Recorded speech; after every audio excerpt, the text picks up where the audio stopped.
모든 소원이 하나님 앞에 상달되는 은혜의 새벽되기를 주의 이름으로 축원합니다.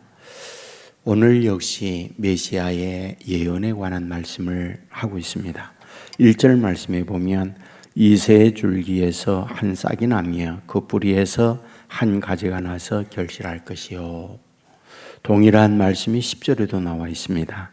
그날에 이새의 뿌리에서 한 싹이 나서 만민의 기치로 설 것이요 열방이 그에게로 돌아오리니 라고 되어 있습니다. 여기에 이새의 한 줄기라고 할 때 이새가 누구일까? 다윗의 아버지입니다. 다윗의 후손을 통하여 메시아가 올 것에 대하여 이사야는 이새의 줄기다 이렇게 표현을 하고 있습니다. 이와 같이 메시아 예수 그리스도가 세상에 오실 때에 세상은 어떻게 될 것인가? 4절 말씀에 보면 공의로 가난한 자를 심판하며 정직으로 세상의 겸손한 자를 판단할 것이요 그의 입의 막대기로 세상을 치며 그의 입술의 기운으로 악인을 죽일 것이며 라고 되어 있습니다. 그러니까 악한 자, 세상에 부도덕한 이런 것들이 물러가고 하나님의 공의가 이루어지는 때가 되어진다라는 부분을 말합니다.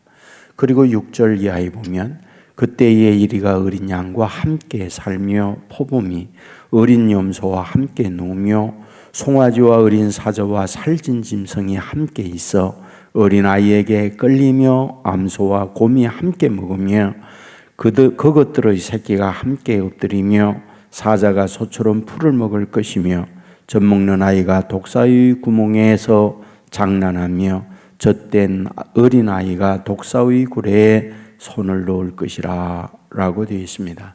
뭘까요? 혁명이죠. 무엇일까요? 도저히 있을 수 없는 일이 이루어지는 거죠.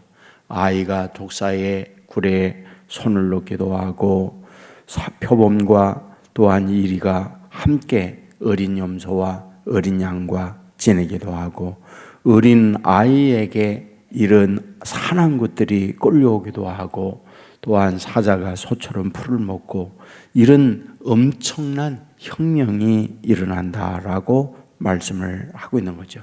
우리는 여기에서 뭘 발견하게 될까요?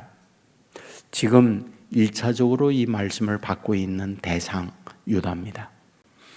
이사야가 유다에서 사역을 하고 있고 유다인들에게 예언의 말씀을 하고 있기 때문에 이 말씀을 듣는 1차적 대상은 유대인이에요. 그런데 그들이 처하여 있는 현실이 어떠하냐? 여러분 계속해서 말씀을 드렸지만 북이스라엘과 아람이 연합하고 그리고 여러 가지 이제 유다 아하스를 위협하고 백성들은 그런 상황에서 바람의 숲이 흔들림과 같이 공포에 질려 있다라는 말씀을 드렸습니다. 그런데 이런 상황에서 아하스가 아수르 왕에게 도움을 구하게 되는데 아수르가 어떤 상황이 되느냐? 여러분 말씀했죠. 이제 이 아수르가 북이스라엘 아람을 진멸할 뿐 아니라 유다까지 진멸하는 상황이 이루어진다는 말씀을 드렸습니다. 뭘까요? 불안이요 두려움입니다. 이런 불안과 두려움이 있는 유다인들에게 뭘 하느냐? 그날 메시아가 온다. 그 메시아가 오면 그 메시아는 어떠냐? 이런 악당들을 다 물리치고 공의가 이루어지는 때가 되어진다. 그것만이 아니라 완전한 평화가 이루어진다. 이런 부분을 말씀을 하고 있는 거죠. 한마디로 희망을 말하고 있는 거죠. 무엇입니까? 오늘은 상황이 두려움이에요. 오늘은 절망이에요. 그런데 내일을 말하고 미래를 말하면서 미래에 관한 희망을 말씀하고 있는 것, 이것이 오늘 본문에서 우리에게 주시는 말씀이다 라는 거죠. 사실 창세기부터 요한계시록까지 하나님께서 하나님의 자녀들에게 주려고 하는 아주 중요한 중심적 메시지, 그건 희망이에요. 왜냐고요? 여러분 창세기에 보면 하나님께서 천지 만물을 창조하고 마지막 날 사람을 만듭니다. 에덴에서 살게 합니다. 그런데 에덴에서 살면서 어떤 일이요? 여러분, 알고 있는 대로 선악을 알게 하는 열매를 따 먹습니다. 타락입니다. 하나님의 심판입니다. 그런데 이런 하나님의 심판에 하나님이 주시는 메시지가 뭐예요? 여자의 후손을 보내준다. 희망을 말하죠. 여러분, 출애굽하는 이스라엘을 보십시오. 400년 동안 이집트에서 고통하며 괴로움을 겪습니다. 그런데 그들을 출애굽합니다. 희망을 말하죠. 광야 40년의 과정을 얘기해요.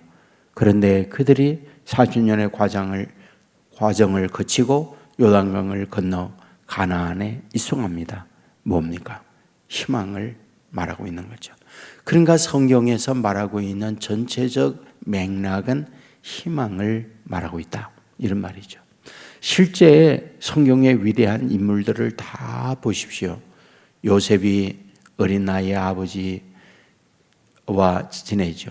그리고 어머님은 세상을 떠난 가운데 형들에게 많은 고통을 겪습니다. 17살 때 팔려가고 또한 이집트에 가서 노예 생활하다가 누명 쓰고 감옥에 갇히고, 하지만 총리가 되어지죠. 뭘 말하죠? 희망을 말하죠. 너희가 어려움과 고통이 있지만 끝내 이런 하나님의 축복이 기다리고 있다. 다니엘도 마찬가지죠. 어릴 때 그는 나라가 망하면서 포로민으로 끌려갑니다.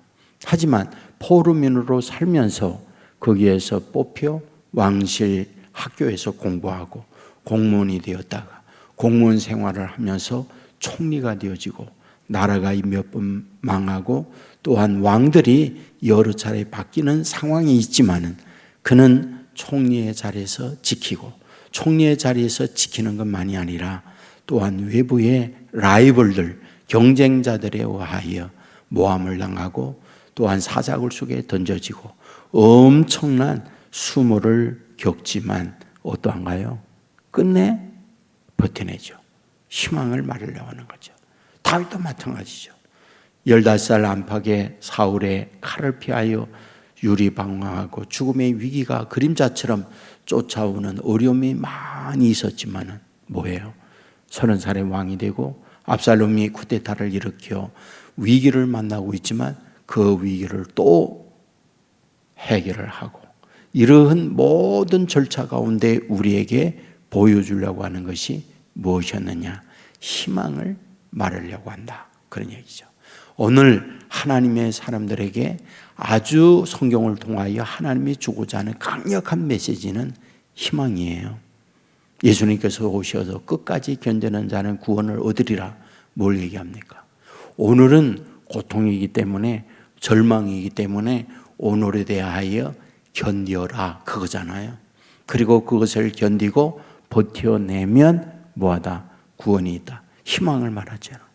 자, 이제 정리를 하겠습니다. 그렇다고 그러면 그 희망은 어디로부터 오는 것일까? 라는 거죠. 그 세상도 희망이 있어요. 근데 세상의 희망은 막연한 긍정적 생각이에요. 좋은 일이 있을 거야. 잘 될 거야. 물론 이거 필요합니다. 그런데 우리에게는 뭐다? 보정적 희망이에요. 보정적 희망이라고 하는 게 뭡니까? 이미 약속된 희망이라는 거예요. 이미 이루어진 것을 우리에게 하나님께서 약속을 해요. 쉽게 말하면 우리가 월드컵이라든지 우리의 대한민국 축구가 어떤 라이벌과 경기를 합니다. 끝났어요. 그것을 녹화를 내놓았어요. 결과가 다 정해져 있어요. 그런데 그 녹화된 필름을, 영상을 통하여 다시 보는 것과 같은 것이 우리를 향하여 약속하는 말씀입니다. 성경은 분명히 믿음으로 사는 하나님의 자녀들에게 승리, 이걸 약속해 주었어요. 그러니까 그 약속에 대한 것을 붙드는 거예요. 그게 희망이에요. 여러분, 오늘 저와 여러분이 그것을 약속하고 있는 이 말씀에 대하여 받아들이는 것, 그게 희망이에요. 받아들이는 것, 그것이 동시에 믿음이에요. 우리가 이런 하나님께서 약속하고 성경에 기록된 걸 아멘으로 받고 그것을 붙들면 그게 믿음이고 그게 희망이요. 놀라운 것은 그 믿음과 희망을 가진 대로 이루어진다는 걸 말하고 있는 거잖아요. 예수님은 오늘 본문에서 말씀하고 있는 그대로 이 세상에 오셨어요. 그리고 동시에 예수님은 성경에 말씀한 대로 십자가에 못 박혀 돌아가시고 3일 만에 부활하시고 하나님 나라로 가셨습니다. 그리고 또 다시 우리에게 약속하죠. 뭘요? 다시 오실 예수님, 재림을 말씀하고 있는 거죠. 오늘 이와 같이 이루어져 있는 이 모든 것들에 대하여 우리가 할 수 있는 것이 무엇이냐? 그 이미 이루어졌고 앞으로 될 것에 대하여 약속하고 있는 것은 우리에게 영상 모든 경계가 끝나고 보장되어 있는 것, 결정되어 있는 것 보는 것처럼 그거를 받아들이는 것이 믿음이다. 그게 동시에 희망이다. 그것이 오늘 우리로 하여금 현재의 때로 힘들고 어렵지만 이것을 견뎌내는 능력이다. 이 사실을 믿으시기를 주의 이름으로 축원합니다. 여러분이 아이들 키우잖아요. 아이들이 홍역도 하고 감기 몸살도 걸립니다. 그런데 어른들의 입장에서는 어떤가요? 저와 여러분이 그런 과정을 쭉 거치면서 다 아이들이 저런 과정을 거치면서 성장해 라고 하는 부모의 경험적 마음이 있잖아요. 오늘 우리의 신앙의 길도 똑같습니다. 신앙의 길을 가면서 크고 작은 일을 왜 안 만나요? 어려움 왜 없습니까? 그런데 이런 모든 과정이 있지만 우리를 향하여 보장해요. 뭘요? 임마누엘 되시는 주님이 우리와 함께 하셔서 우리와 동행하고 반드시 믿음 안에서 사는 자 승리한다. 구원이 있다. 약속을 하고 있고 이미 이루어진 것을 우리에게 보여주고 있기 때문에 그걸 받아들이는 거예요. 그것을 믿는 거예요. 그것을 받아들이고 믿는 저와 여러분에게 그대로 이루어진다. 이 사실을 믿으시고 오늘도 이 믿음 안에서 승리하는 저와 여러분 되기를 주의 이름으로 축원합니다. 기도하겠습니다. 은혜가 풍성한 하나님, 우리를 깨워주시고 비가 내리는 가운데 있지만 주 예전에 나와서 하루를 시작하게 해주시니 감사합니다. 하나님, 이새의 줄기에서 한 싹이 나서 이 세상에 공평과 정직으로 다스릴 것이고 또한 독사가 있는 곳에 어린아이들이 뛰어놀고 완전히 혁명적 사건이 이루어질 것에 대하여 예언을 해 주셨습니다. 아버지 하나님이여, 희망을 우리에게 가르쳐주고 있사오니 살면서 때로 힘들고 어렵지만은 반드시 하나님께서 이런 축복의 약속 이루어진다는 희망을 갖고 살아가는 하나님의 사람들 되게 하여 주옵소서. 분명히 이 믿음 잃지 않게 하여 주옵소서. 약속된 성경의 말씀 아멘으로 받을 때에 믿는 대로 되어지는 복 우리 모두에게 내리워 주옵소서. 이 시간도 기도하는 주의 자녀들과 함께 하시고 모든 우리의 부르짖음이 아버지 앞에 상달되어 능력 축복으로 응답되는 새벽 되게 해주시길 원합니다. 부족합니다. 약합니다. 그러기에 우리와 함께 해주시고 미련합니다. 그러기에 우리에게 지혜를 허락하여 주옵소서. 당하는 문제 앞에 무너져 내립니다. 아버지 하나님을 붙들므로 견뎌내게 하시고 승리하는 자녀들 삼아 주시옵소서. 아버지 하나님이여, 온 대지에 단비를 주신 하나님, 우리의 마음에 성령의 단비도 허락하여 주시옵소서. 아버지 하나님이여, 우리의 간구로 인하여 온 세계 교회, 성령의 충만한 교회, 은혜가 넘치는 교회가 되게 하여 주시고 기도의 응답이 있는 제단이 되게 하여 주옵소서. 우리로 하여금 믿음 안에서 살게 해주시니 이 세상에 어떤 상황, 어떤 형편에 있든지 주님을 의지하는 하나님의 자녀들에게 내려주시는 희망과 믿음의 능력을 간정으로 보이는 자녀 되게 하여 주옵소서. 우리의 가정의 질병이 떠나가게 하시고 얻은 영이 성령의 다스림으로 사라지게 하여 주시옵소서.